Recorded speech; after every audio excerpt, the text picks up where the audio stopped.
Remember that this is Michael Frierson, family nickname GATOR, superhero name Kalo. A soft, flowing name that contrasts with the violent power of the storms they create.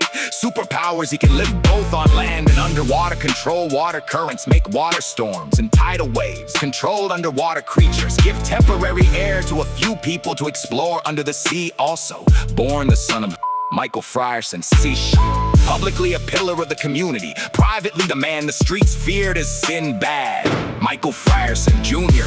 grew up in a gilded cage of blood, money, and broken promises to the public. His father was a powerful figure behind closed doors. He was the silent partner in a criminal enterprise, laundering cartel money through municipal contracts. Michael Jr. was raised in the halls of power, yet he spent his childhood watching his father shake hands with men who smelled of sulfur and gunpowder. The corruption reached its boiling point during a desperate clean sweep initiative. When the state task force finally closed in on the city's compromised police unit, Michael Sr. didn't fight the arrests. He ensured they never happened. He orchestrated a midnight massacre in an abandoned industrial yard, wiping out the entire precinct unit to protect the city's true masters, the Cook family.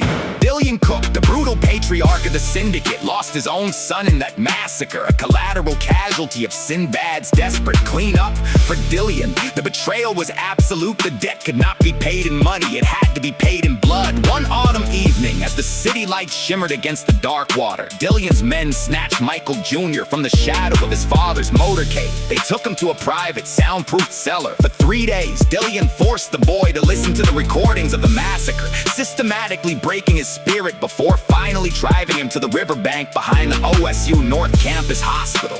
The water was black and frigid as Dillion held Michael Jr. under. He whispered that the city was a grave and it was finally time for Sinbad's legacy to lie in it. The boy's lungs burned, his consciousness faded into the freezing current, and his body was dragged into the lightless depths of the Olentangy. He was never found. Michael Sr. officially declared his son a kidnapping victim who fled the country, but the river kept the secret. In the silence of the abyss, something shifted. The rage of a murdered child, the pollution of the city's sins, and the crushing pressure of the deep fused together. Michael Frierson Jr. died, but the entity that rose from the silt was no longer a boy. He was the wrath of the tide, returning to pull the city of Columbus, Ohio, and the Cook family down with him. Deep beneath the Scioto River, where the industrial runoff of Columbus meets the ancient, pressurized silt of the riverbed, lies Kalo's sanctuary, a marvel of hydro-engineered architecture known as the Abyssal Grotto. His base is constructed from reinforced, bioluminescent coral structures fused with scavenged industrial steel from the city's old bridge foundations.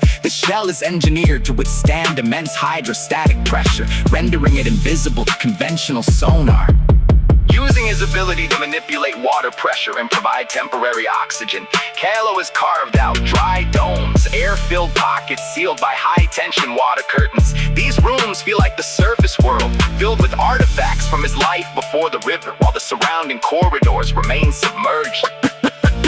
The heart of the base is a massive central turbine system powered by the river's natural flow. Kalo manipulates these currents to generate both clean energy for his technology and to defend the grotto by creating localized, crushing whirlpools if intruders approach. The scrying pool, a massive horizontal chamber where Kalo sits in a meditative trance. By touching the water surface, he can extend his senses into the city's plumbing and sewer networks, effectively turning every pipe and storm drain in Columbus into a nerve ending that feeds him real-time data. A sprawling, reinforced habitat where Kalo keeps and directs various aquatic species. He uses these creatures as silent sentinels that patrol the subterranean river systems, reporting back on any suspicious activity near his territory. A specialized chamber where Kalo refines water into high-pressure projectiles or blades. This is where he prepares the tidal energy that he unleashes upon the surface when he needs to dismantle the Cook family's operations. The grotto is more than a home. It is a weaponized extension of the river itself, connecting directly to the foundation of the OSU North Campus medical facilities, allowing Kalo to move unseen between the city's infrastructure and in the lightless depths of the abyss. A justice